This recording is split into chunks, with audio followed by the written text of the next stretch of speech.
Just share a couple of minutes, and I thought I would just tie a small portion of the series we introduced last week on anxiety.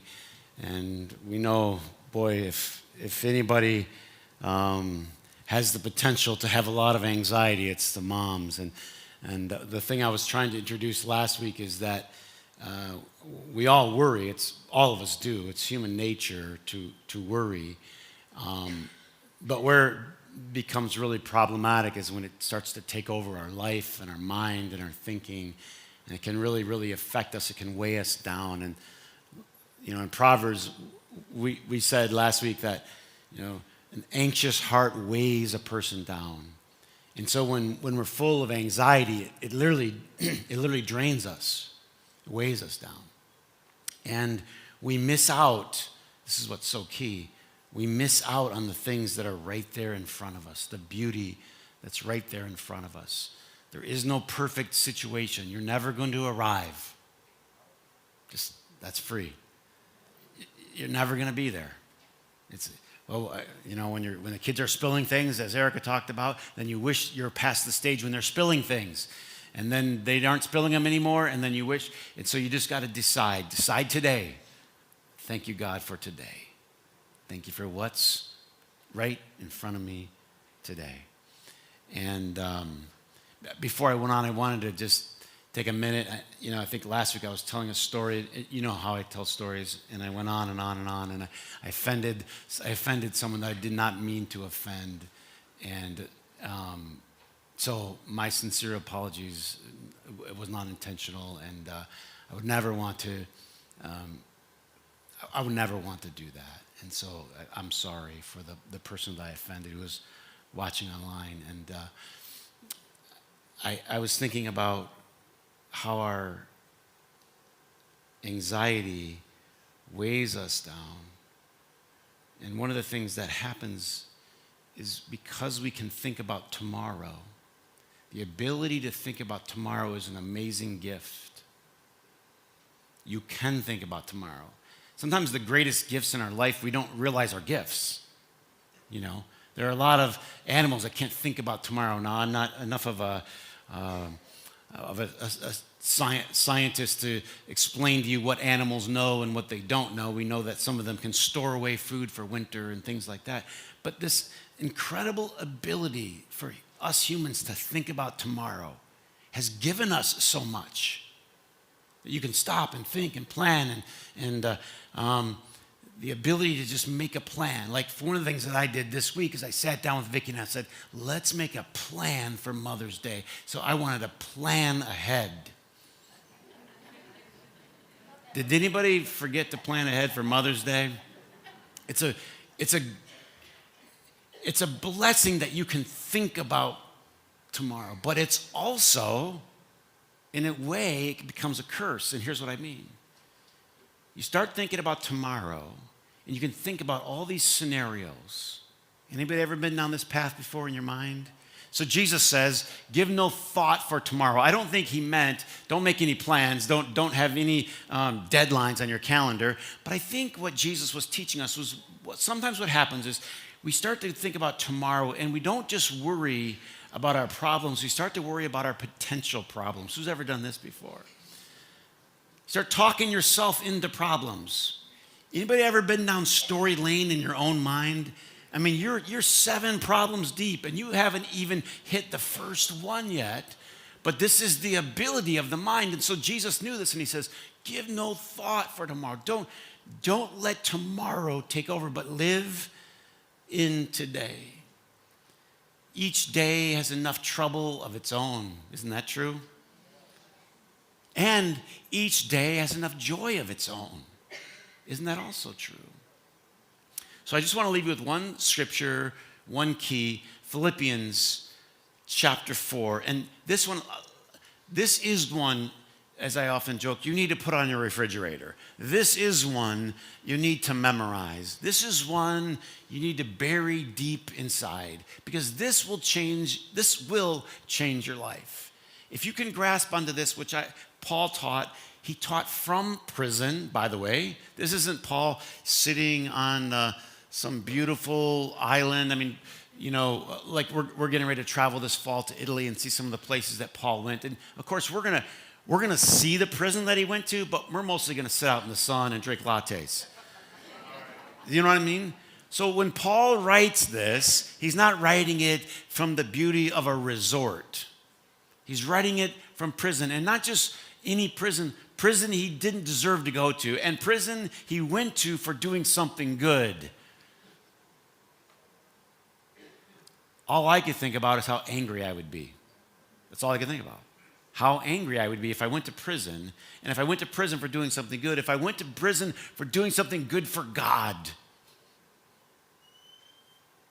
And Paul writes the most incredible, encouraging, hope-filled letter. And in it, he says this, brothers, don't be anxious about anything. But in every situation, now he was in a situation, wasn't he? In every situation, by prayer and petition, with thanksgiving, present your requests to God. Every situation. This is tough, but this is incredible if you can grasp that one idea. Because here's what happens. When we worry, our little mind gets going crazy. Someone called it the monkey mind. Anybody know what that one is? Yeah. When your mind just starts darting here and saying all these things and you start worrying, you need a replacement. It's not enough to tell yourself, don't worry. You need something to replace it with. So what would you replace it with? Well, Paul says you replace it with prayer. You get into a situation, you start to feel anxious, you feel worried, you're upset about tomorrow, you replace it with prayer. You take the thing that you're worried about. Now, you have to begin by giving it a name. This is harder than you think. I'm worried about what? I don't know. I think I'm worried about money. Okay, why are you worried about money? Because we don't have any. All right, a good start. It's a good start. We need more of it. All right? Can you eat today? Well, yeah. Yeah, I mean, I can eat. What do you need? First thing that you need is you need to eat. I got enough to eat. What are you worried about? Eating tomorrow or the day after. Isn't this true? I'm worried about it the day after or the day after or the day after. And then the other thing that I'm worried about is, but what if I lose my job? What if I lose my job? Well, what if you lose your job? Then you won't have a job. Anybody here ever lost your job before? Okay, so evidently it happens. I'm not making light of it. I'm telling you, this is how you have to think. You have to decide. You have to name what the actual worry is. Well, then I'm going to have to look for another job. Anybody here ever looked for a new job? And here's the thing. Anybody ever get a better job than the job you left? Sometimes you go, thank God I got fired because I found something else. Maybe it's better pay. Maybe there's nicer people. Maybe it's a shorter commute. Maybe you found more happiness. In other words, a lot of times when you have to name the thing that you're worried about, then you have something that you can pray about. And you pray, you turn your worries into prayers. But here's the key little mixer, thanksgiving. With thanksgiving. You got to sprinkle some thanksgiving in there. If you're a follower of Christ, every day is Thanksgiving. Every morning you wake up, bust out the turkey and stuffing. Put it on your toast. Everybody put some cranberry sauce on your toast every single morning. This every day, if you're a follower of Christ, is Thanksgiving. It's a day to sprinkle on. Why? You have to work to think about, I have something I can be grateful for today. It may be tiny, but you find something. And I give you thanks for this. I give you thanks that there's breath in my lungs. I give you thanks for this family member. I give you thanks. And you just begin to be thankful. And what happens is this. Paul goes on to say this. And the peace of God, which transcends all understanding. What I'm going to teach you about in the series as we go is I'm going to teach you how to transcend. This is an unbelievable thing. A lot of us live our life at the level of our mind and our thinking. And, something happened way back during the scientific revolution, when Newton and all of these guys started to teach us about our universe and these laws, and we started to use our minds, and boy, it did a lot for us. It created all kinds of medicines, and it took us in so many advances in so many ways, but in some ways we threw the baby out with the bathwater. And here was the baby. Just listen. Knowing here, spiritual inner knowing. Say, oh, Chris, that's just a bunch of hogwash. You shouldn't buy into all that. I mean, we need to use our minds more. I didn't say throw away your mind, but your mind can only take you so far. Please listen to this. Your mind can only take you so far, and sometimes your mind will take you in the worst places. So you need something to transcend it. When religion or faith is working right, that's exactly what it's doing. It's teaching you to transcend.